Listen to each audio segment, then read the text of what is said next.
The dog wouldn't let anyone near the rifle case. That was the first thing the range officers noticed when they arrived at Bay 7 of the Quantico Indoor Facility at 0610 on a Tuesday morning in late October.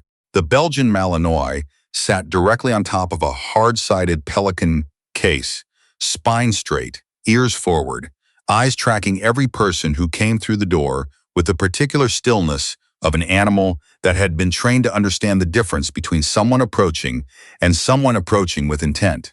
The second thing they noticed was the woman sitting in the corner. She wasn't in uniform. She was wearing a gray thermal and cargo pants, both faded in the way that comes from actual use rather than aesthetic choice. She had a notebook open on her knee, and she was writing in it with a mechanical pencil, and she didn't look up when the officers entered, which was itself a kind of statement.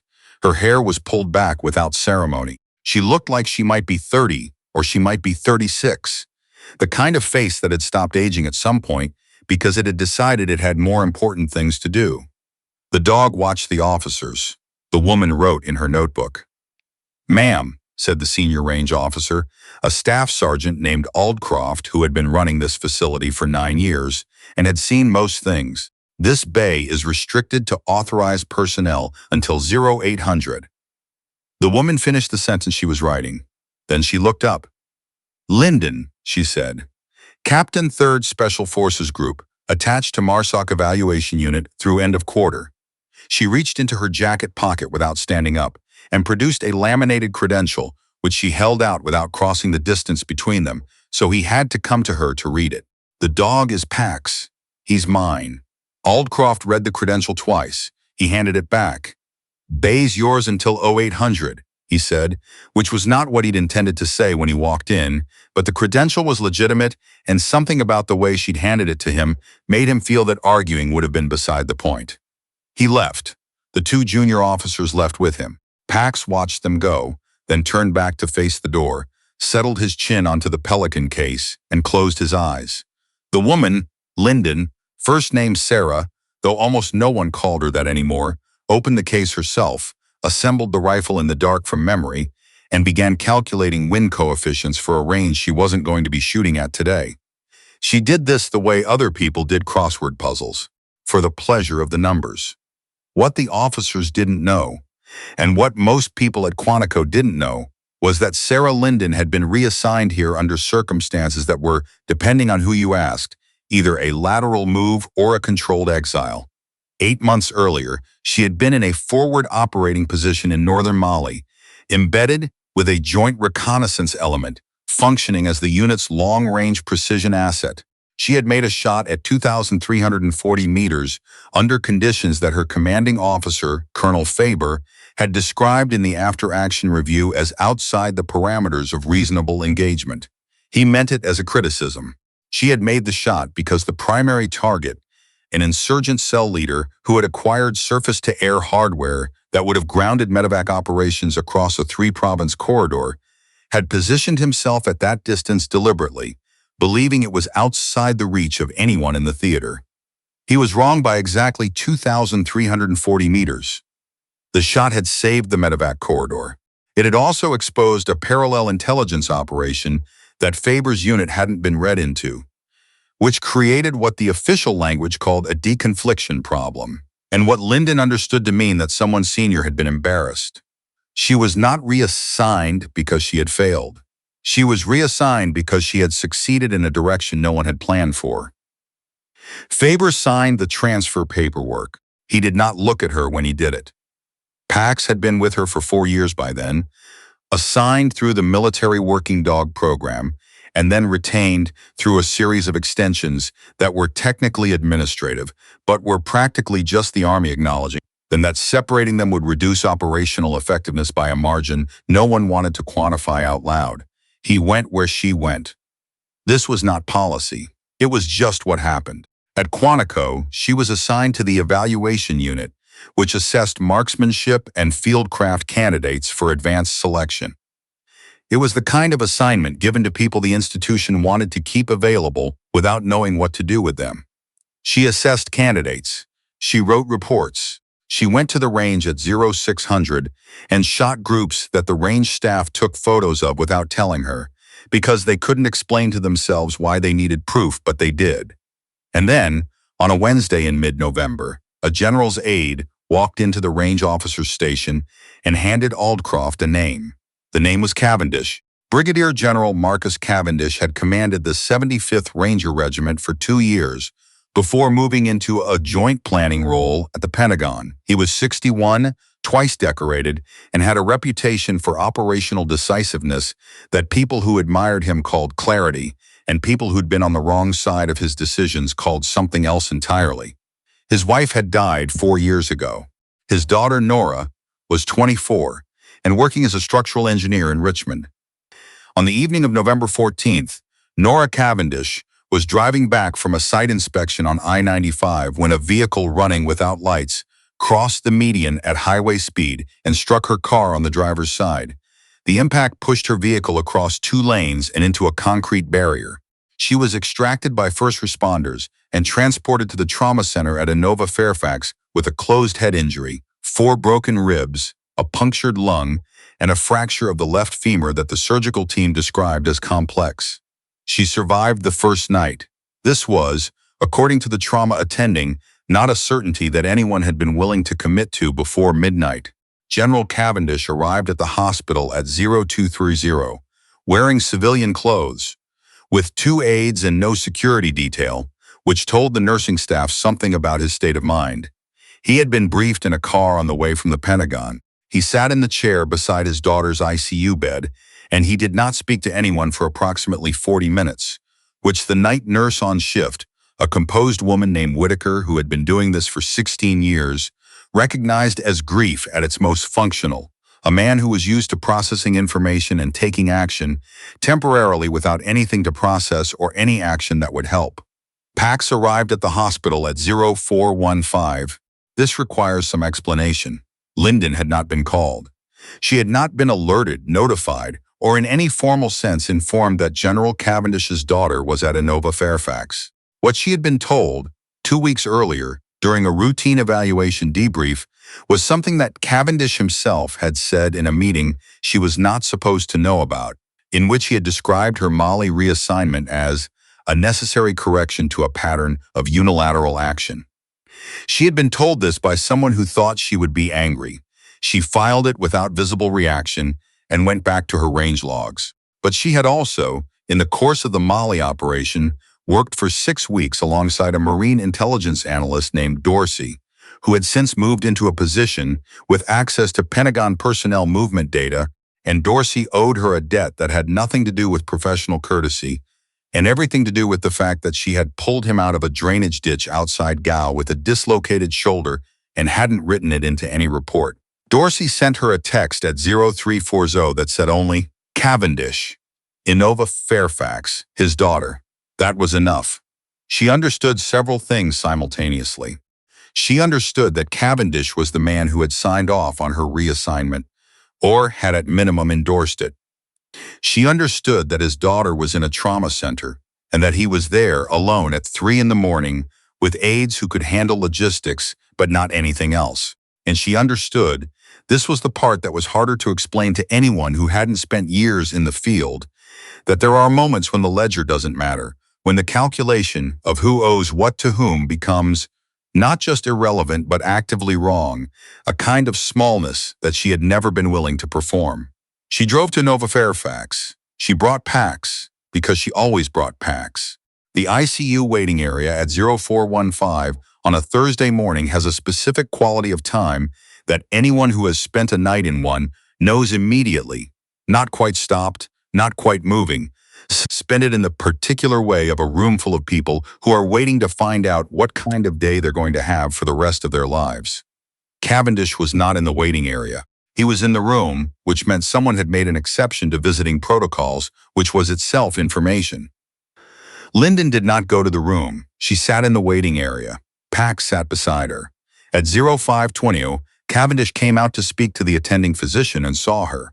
He stopped. He was a large man who had spent 40 years being the most certain person in any room he entered, and he stood in the corridor of the ICU with his civilian jacket, rumpled from hours in a chair, and looked at Linden the way people look at something they can't immediately categorize. "Captain," he said. "Sir," she said. He looked at Pax. Pax looked at him with the frank, accessorial gaze of a dog who has spent years learning to read the tension in people's bodies and is currently reading his. "You weren't called," Cavendish said. "Oh, no, sir. How did you know?" She considered the honest answer and gave it. "I have people who keep me informed." He looked at her for a long moment. He was exhausted in a way that made him look older than his service photographs. And there was something in his face that Linden recognized, not vulnerability exactly, but the particular state of a person who has been operating at the edge out of their capacity for several hours and has just encountered something they didn't plan for and don't have a framework to process. "She's stable," he said, though Linden hadn't asked. "They say she's stable." "I know," Linden said. And then, because she understood that he needed to hear something specific and true, "Fairfax has one of the best trauma teams on the East Coast. Her attending did 2 tours with the 10th Mountain Division Medical Brigade. He's seen worse than this and he's good at it." Cavendish absorbed this. "You know Whitmore?" he said, naming the attending. "I know his record," she said, which was accurate. She had looked him up in the parking garage. Cavendish sat down in the chair across from her, which was not something she had expected, and for a few minutes neither of them said anything. Pax shifted position so that he was angled slightly toward the general, which was not obedience to a command but something else, the dog's own reading of what the situation required. "Why are you here, Captain?" Cavendish asked finally. Not hostile, genuinely asking. Linden thought about how to answer that truthfully. "Because it seemed like the right place to be," she said. What happened over the next 6 days was not dramatic in the way that things are dramatic in the telling of them. It was quiet work, the kind that leaves no record. Nora Cavendish was moved from the ICU to a step-down unit on day 3, which was faster than the initial projections. Her father had to return to Washington for a classified briefing on day 2 and came back the same evening, which told Linden something about how he was prioritizing things. The 2 aides rotated through in shifts. There were other family members. A brother who flew in from Denver, an aunt from outside Philadelphia, and the room acquired the particular texture of a family in temporary crisis. People who love each other imperfectly and find themselves suddenly aware of that imperfection. Linden was not in the room. She did not intrude on that. What she did was manage the things that fell outside the edges of what the aides were handling. She learned the names of the floor nurses and the rotation schedule. She identified, on day 2, that one of Nora's post-surgical medications was being administered at an interval that conflicted with a secondary prescription in a way that could create compounding sedation. Not dangerous at current doses, but worth flagging, and she brought it to the charge nurse's attention with enough precision that the charge nurse checked the file, confirmed it, and corrected it without anyone needing to make a thing of it. She did not tell Cavendish she'd done this. She told no one. On day 4, she was in the corridor outside the step-down unit when the attending, Whitmore, stopped and looked at her. "You the one who caught the interaction?" he said. "The charge nurse caught it," Linden said. Whitmore looked at her with the expression of someone who has worked in hospitals long enough to understand the difference between credit and responsibility. "Right," he said, and kept walking. Pax spent most of his time in the waiting area or in the corridor, which was technically outside the unit's permissible zone for animals. But the nursing staff had reached an unspoken consensus that this was not a battle anyone wanted to pick. He was quiet. He did not solicit attention from strangers, but he did not refuse it when offered. He had a way of positioning himself near people who seemed to need it that Linden had never been able to explain and had stopped trying to. On day 5, Nora Cavendish was awake and coherent and asking questions that her father was finding difficult to answer. Linden heard some of this through a half-open door and walked past. On day 6, as Linden was in the parking structure retrieving a bag she'd left in her vehicle, she heard footsteps behind her and turned to find Cavendish standing under the fluorescent lights of the 2nd level, alone, his hands in his jacket pockets. "I owe you an explanation," he said. "About Molly." "No, sir," she said. "You don't." "I overrode a recommendation," he said, as if she hadn't spoken. "After your shot." There was a deconfliction flag from a parallel operation, and there were people who wanted it handled quietly, and I agreed to that. I wrote the narrative that went into your reassignment file. He stopped. The shot was correct. The decision to remove you was political. Those are different things, and I wrote it as if they were the same thing, and that was wrong. Linden stood in the parking structure and looked at him. She had imagined this conversation, or conversations like it, in the way that you imagine things late at night when the thinking gets away from you. She had imagined saying a number of things. Some of them were precise and accurate and would have made her feel briefly better. "What parallel operation?" she asked instead. Cavendish looked at her steadily. "That's still classified. But it's resolved." A pause. "It's resolved." She nodded once. Then the shot accomplished what it was supposed to.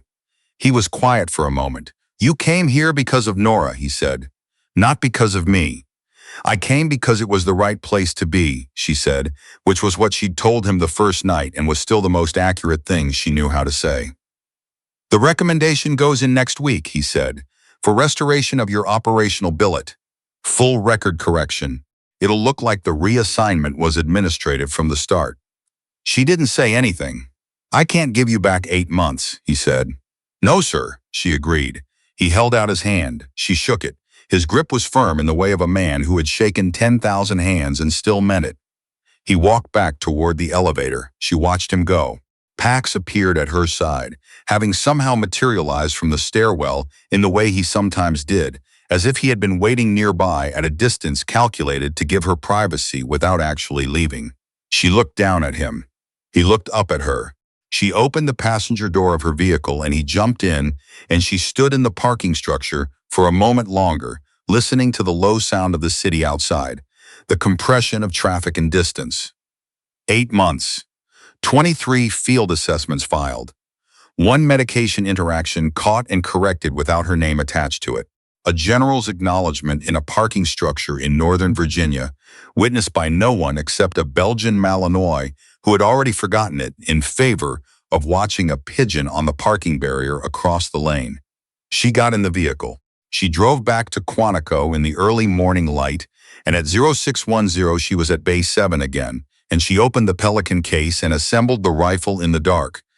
And she began calculating for a shot she wasn't going to take today, because the numbers were their own reward, and she had always been able to find steadiness in the precision of things that could be known exactly. Pax lay across the case and watched the door. The range officer on duty that morning was not Aldcroft. He was a younger man who had started 3 weeks ago and had not yet learned that Bay 7 was different, that the woman who arrived before the lights came on had a credential that ended conversations, that the dog was not a visitor, but a presence that the facility had simply agreed to organize itself around. He opened his mouth. Pax looked at him. He closed it. Some things do not require explanation. They simply require enough stillness for the other person to understand what they are looking at. A woman with a rifle she knows how to use.